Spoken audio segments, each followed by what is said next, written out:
प्यारे बच्चों, आज मैं आपको बताऊंगा कि कंप्यूटर में होती हैं 4 तरह की चीजें।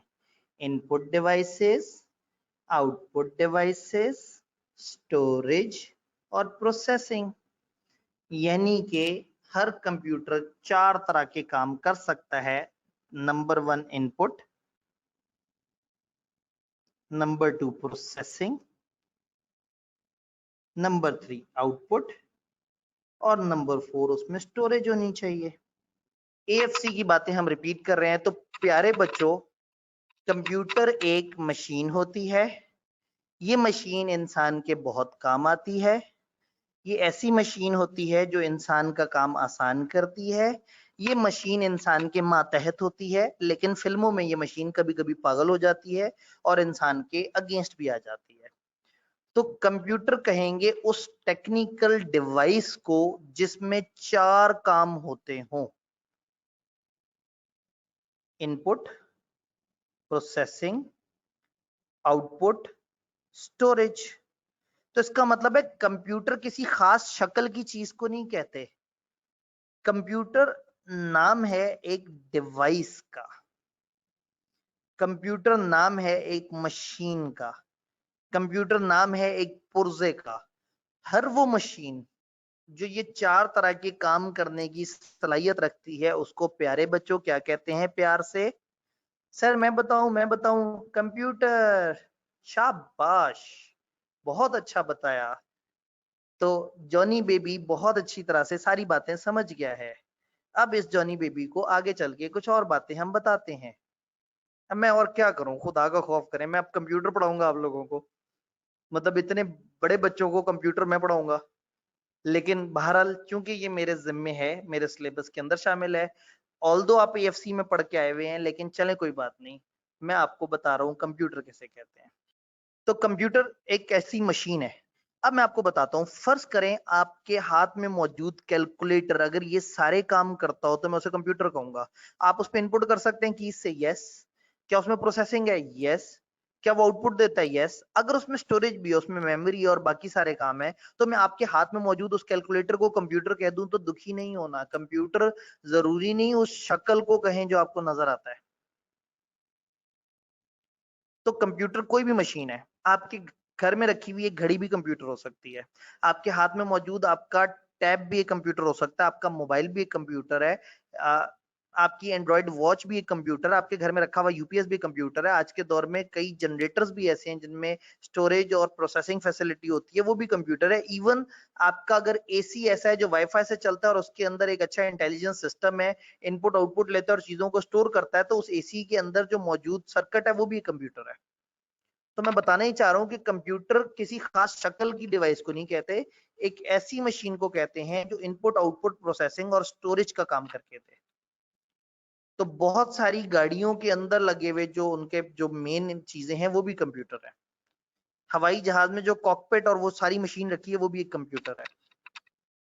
कंप्यूटर सिस्टम, हमारी किताब फिर हमें क्या कर रही है, कुछ कंप्यूटर्स की एग्जांपल दे रही है। हमने क्या कहा, कंप्यूटर एक इलेक्ट्रॉनिक डिवाइस है जो डाटा को प्रोसेस करती है और उसको यूजफुल इंफॉर्मेशन में कन्वर्ट करती है। इन्होंने एग्जांपल्स दिए, मैंने एग्जांपल्स थोड़ी तरतीब से लिख दी।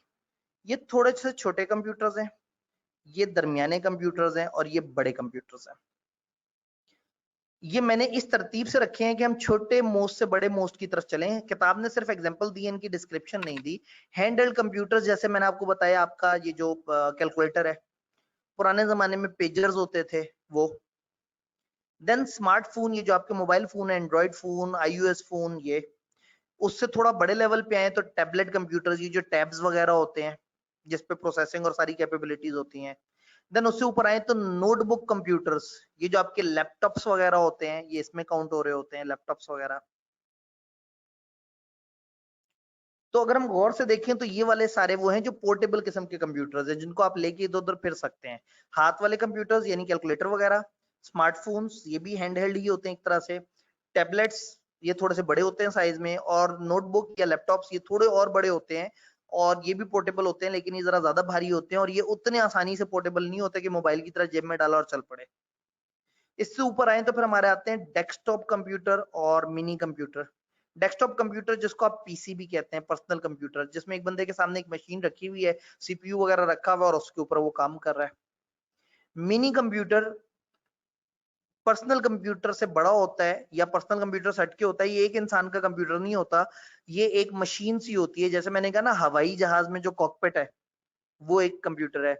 जनरेटर के अंदर लगा हुआ सिस्टम या यूपीएस, तो ये सारे मिनी कंप्यूटर्स हैं। तो जरूरी नहीं कंप्यूटर की शक्ल कंप्यूटर जैसी भी हो। तो डेस्कटॉप कंप्यूटर वो होता है जिसको हम नॉर्मली कंप्यूटर की शक्ल से दिखाते हैं। देन सुपर कंप्यूटर बड़ी प्रोसेसिंग के लिए, कई दफा पूरी पूरी कंपनी का, पूरे पूरे मुल्क में मौजूद जो लोड है वो एक बड़े सुपर कंप्यूटर ने उठाया हुआ होता है। कई दफा पूरी कंट्री का लोड भी उठाया हुआ होता है। ये थोड़ी सी तरतीब आगे पीछे हो गई। असल में सुपर कंप्यूटर आज के दौर में उतना एग्जिस्ट ही नहीं करते। आज के दौर के मेन फ्रेम इतने तगड़े हो गए हैं कि सुपर कंप्यूटर की जगह ले चुके हैं।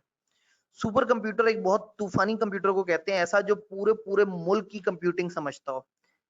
जबकि मेन फ्रेम ये जो बड़ी बड़ी वेबसाइट्स हैं इनको होल्ड करने के लिए, फेसबुक का सारा डाटा, यूट्यूब या गूगल का सारा रिकॉर्ड जिन सर्वर्स पे पड़ा हुआ है, जो कंप्यूटर्स उसको डील कर रहे हैं, वो इतने बड़े तूफानी कंप्यूटर्स हैं जिनकी प्रोसेसिंग भी बड़ी तूफानी है, जिनकी स्टोरेज भी बहुत बड़ी है, जिसके अंदर कैपेसिटी भी बहुत ज्यादा है, और जिसके बैकअप्स और जिसके अंदर मल्टीपल मिलियंस ऑफ चीजें काम कर रही हैं। तो मेन फ्रेम कहते हैं उन बहुत बड़े कंप्यूटर्स को। पुराने जमाने में तो ये पूरे पूरे बिल्डिंग जितनी जगह ले लेते थे।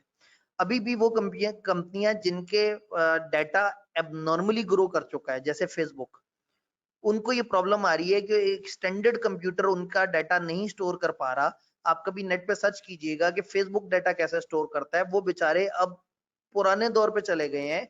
जितने भी प्रोटोकॉल थे डाटा स्टोरेज के, फेसबुक के पास इतना बड़ा डाटा आ गया कि वो सारे प्रोटोकॉल ही आउट हो गए। तो वो बड़ी सी एक फैक्ट्री नुमा इमारत के अंदर बकायदा रोलिंग हार्ड डिस्क और कनेक्शंस और क्लाउड स्टोरेज के थ्रू चल रहे हैं बेचारे। तो मेन फ्रेम कहते हैं एक बहुत बड़े कंप्यूटर को जो पूरे पूरी कंपनियों का सर्वर उठाने की कैपेबिलिटी रखता है। और सुपर कंप्यूटर जो पुराने जमाने में मेन फ्रेम से ऊपर की चीज हुआ करती थी, जो अब तकरीबन नापैद हो गए हैं क्योंकि मेन फ्रेम हमारे जमाने के बड़े तगड़े हो गए हैं। तो ये सुपर कंप्यूटर वो होते थे जो पूरे मुल्क को डील कर रहे होते थे, पूरी पूरी सैटेलाइट्स को, पूरे पूरे ग्रुप ऑफ कंट्रीज को मॉनिटर कर लेते थे। तो जिस तरह से ये आपका ट्रैफिक का सिस्टम होता है यूके के अंदर, जिसमें आपने अगर एक जगह से सिग्नल तोड़ा तो फौरन से आपकी गाड़ी के नंबर की और आपकी तस्वीर खिंच गई। कंप्यूटर ने आपके फेशियल रिकग्निशन से आपका डाटा सिक्योरिटी कार्ड से आइडेंटिफाई किया, आपकी गाड़ी का नंबर डेटाबेसेस ऑफ रजिस्टर्ड गाड़ियों से ट्रेस किया, आपका एड्रेस देखा, दोनों एड्रेसेस को मैच किया, आपकी तस्वीर आपके घर मेल कर दी, जिसमें आपकी तस्वीर के साथ लिखा हुआ था इतने बज के इतने मिनट पे आपने फलाना वाली सड़क पे ये वाला सिग्नल इस टाइम पे यूं करके क्रॉस किया था और ये आपकी तस्वीर है। तो ये तस्वीर देखें और खुशी खुशी ये जुर्माना जमा करा दें। फलाना कोड के थ्रू आप घर से भी जमा करा सकते हैं, नहीं तो फलाना ऑफिस आके आप जमा करा दें।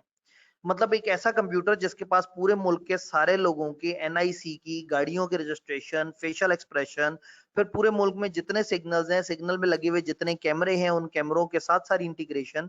मतलब एक ऐसा तूफानी कंप्यूटर जो बड़ा सुपर किस्म का कंप्यूटर है। तो आज के दौर में मेन फ्रेम ये काम कर लेता है। तो पुराने जमाने में सुपर कंप्यूटर करता था। खुशी की बात यह है कि हम लोगों ने इन कंप्यूटर्स को एक्सप्लेन नहीं करना। तो छोटे कंप्यूटर्स हाथ वाले, फिर डेस्कटॉप और मिनी कंप्यूटर। डेस्कटॉप जो दिखने में कंप्यूटर है पीसी की तरह, और मिनी कंप्यूटर जिसमें कंप्यूटिंग कैपेबिलिटीज हैं लेकिन वो कंप्यूटर जैसा दिखता नहीं है। जैसे मैंने कह दिया यूपीएस, जनरेटर, हवाई जहाज की मशीन, ये सब मिनी कंप्यूटर्स। और फिर इससे ऊपर मेन फ्रेम, और देन सुपर कंप्यूटर जिसको मैंने अभी कैंसिल कर दिया कि अब ये इतना ज्यादा नजर नहीं आता क्योंकि मेन फ्रेम हमारे यहाँ बहुत तगड़े हो चुके हैं। बहुत पुराने जमाने में तो पर्सनल कंप्यूटर भी एक कमरे जितना होता था। तो आहिस्ता आहिस्ता जमाना बेहतर होता जा रहा है और चीजें स्मार्ट होती जा रही हैं। मुझे याद है हम लोगों ने जब हार्ड डिस्क ली थी तो उस टाइम पे हमारा पूरा मोहल्ला हैरान था कि इन्होंने इतनी बड़ी हार्ड डिस्क कैसे ले ली। हमने 20 GB की हार्ड डिस्क ली थी। तो सब परेशान थे क्योंकि उस वक्त जो फ्लॉपी है वो 1 MB के आसपास की होती थी और एक बड़ी फ्लॉपी होती थी जो कि 5 MB के आसपास होती थी। तो उस जमाने में 20 GB, जिस जमाने में 96 MB में पूरी विंडोज इंस्टॉल हो जाती थी, तो उस जमाने में 20 जीबी की हार्ड डिस्क दुनिया को लगा कि भाई ये तो पता नहीं कौन से दौर में जी रहे हैं, ये तो पागल हो गए हैं, इतनी हार्ड डिस्क कौन रखता है आज के दौर में। ये बात है सन 1999 की या 2000 की, हाँ शायद ईयर 2000 की बात है। तो उस वक्त कंप्यूटर ही कहीं कहीं होता था, तो 20 जीबी। तो आहिस्ता आहिस्ता हुआ ये कि चीजें स्मार्ट होती चली गई और अब एक छोटे से उंगली के पोरे से छोटे मेमोरी कार्ड के अंदर आपके जो है वो 500 जीबी पड़ा हुआ होता है डाटा।